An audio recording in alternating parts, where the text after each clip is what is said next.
dears, I'm Shamna and today I will be guiding you through a very interesting biology topic. Have you ever wondered how flowering plants reproduce? How does a tiny flower turn into the fruits and seeds we enjoy every day?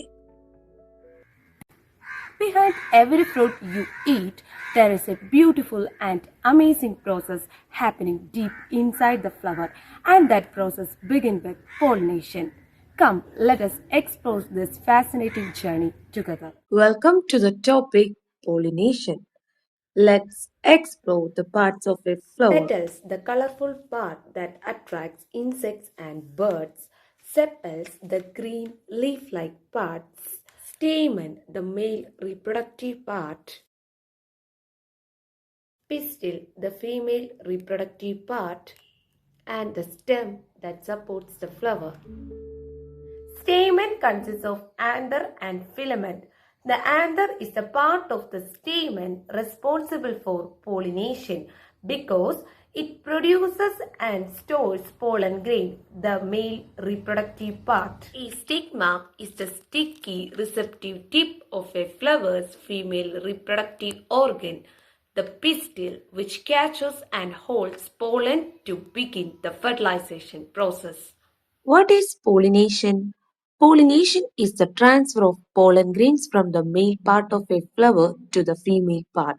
That is, transfer of pollen grains from the anther to the stigma. Why is it important?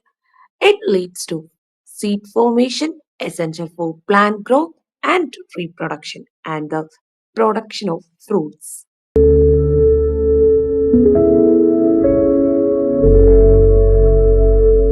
The main two types of pollination are self-pollination and cross-pollination.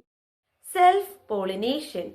The pollen grains from the anther of one flower fall on the stigma of the same flower or of another flower present on the same plant. Cross-pollination. The pollen grains from the anther of one flower are transferred to the stigma of another flower that are present on a different plant of the same kind.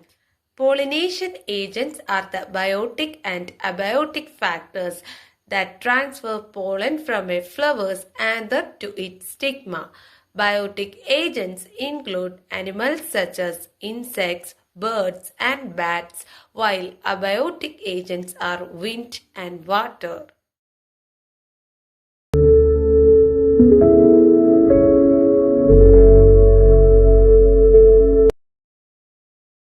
What happens to a pollen grain after pollination?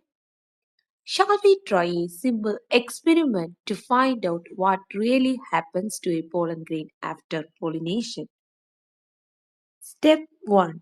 Collect mature pollen grains from the flower. Step 2.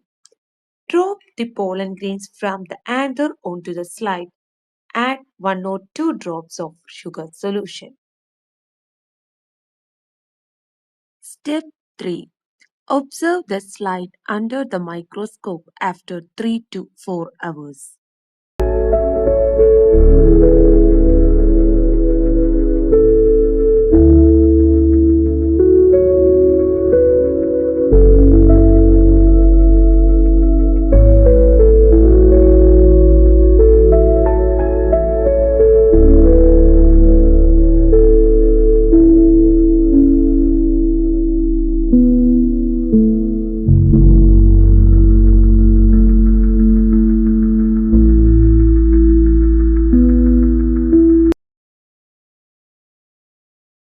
With this, we conclude our session on pollination. See you again and have a wonderful day. Thank you, dears, for your attention and interest.